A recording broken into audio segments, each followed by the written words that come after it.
अंदाज नया, माध्यम नया, पॉलिटिक्स वाला, आओ राजनीति करें। कैलाश विजयवर्गीय के अधिकारी सुनते क्यों नहीं? क्यों उन्हें बार बार खुले मंच से अपनी नाराजगी जाहिर करनी पड़ती है?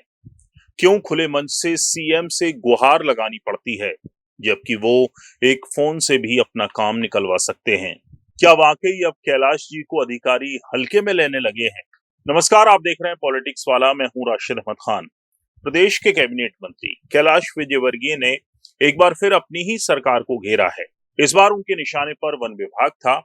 इंदौर नगर निगम द्वारा आयोजित पौधरोपण के एक कार्यक्रम में विजयवर्गीय ने कहा कि वन विभाग से हमें सहयोग नहीं मिल रहा है, पौधे समय पर नहीं मिल पा रहे हैं। सीएम मोहन यादव के सामने मंच से बोलते हुए विजयवर्गीय ने आगे कहा कि अब तक हम 7 लाख पौधे लगा चुके हैं, जबकि हमारा लक्ष्य 51 लाख पौधे लगाने का है, लेकिन वन विभाग से उतना सहयोग नहीं मिल रहा है जितना मिलना चाहिए। उन्होंने कहा कि मुख्यमंत्री जी से निवेदन करूंगा कि विदेश जाने से पहले वन विभाग वालों को निर्देश देकर जरूर जाएं। सुनिए क्या कहा कैलाश विजयवर्गीय ने।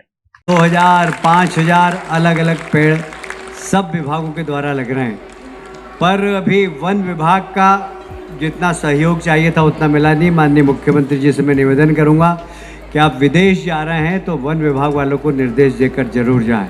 वैसे इंदौर, जो कभी कैलाश विजयवर्गीय का अभेद्य किला था, अब उनके लिए पराया होता जा रहा है। सरकारी विज्ञापनों और होर्डिंग्स से उनकी तस्वीरें गायब हो चुकी हैं।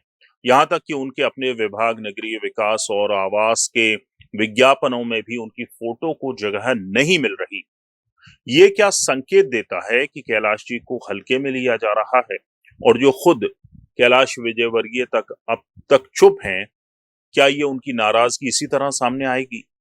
हालांकि ये कोई पहला मौका नहीं है। इससे पहले 21 सितंबर 2024 को भी ऐसा ही बयान दिया था। तब विजयवर्गीय ने मंच से परदेसीपुरा पुलिस चौकी को चेतावनी देते हुए कहा था कि 3 दिनों के अंदर नशे का कारोबार बंद होना चाहिए, नहीं तो चौथे दिन सख्त कदम उठाए जाएंगे। करने वाले लोग, नशा बेचने वाले लोग, उनको बिल्कुल बचाने की जरूरत नहीं। मैं चौकी पे निवेदन कर रहा हूँ, 3 दिन की समय दे रहा हूँ आप, नहीं तो फिर हम सख्त कार्रवाई करेंगे इस विषय में। और इसलिए 3 दिन के अंदर जितने यहाँ पर नशे से जुड़े हुए लोग सब बंद हो जाना चाहिए, एक भी बचना नहीं चाहिए यहाँ पर। यदि किसी नेता का फोन नशा करने वाले या नशा बेचने वालों को छुड़ाने के लिए आता है तो थाना प्रभारी सीधे मुझसे संपर्क करें। यहाँ तक कि अगर मंच पर बैठा कोई व्यक्ति भी इस अवैध धंधे में शामिल पाया जाता है तो उसकी सिफारिश भी ना मानी जाए।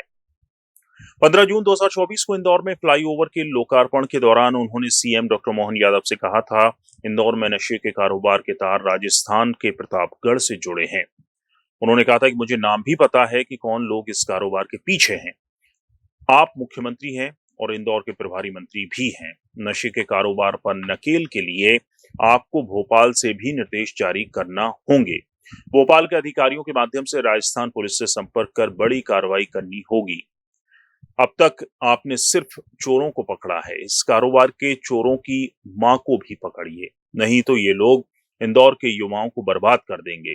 से कह रहा हूं कि ये सब ड्रग्स वगैरह ये प्रतापगढ़ से आते हैं। मुख्यमंत्री जी, इसमें भोपाल के अधिकारियों को हस्तक्षेप करना पड़ेगा, क्योंकि यहाँ पर राज्य की पुलिस, राजस्थान की पुलिस से संपर्क करके मेरे को तो नाम भी पता लग गए कि कौन कौन लोग हैं वहां पर।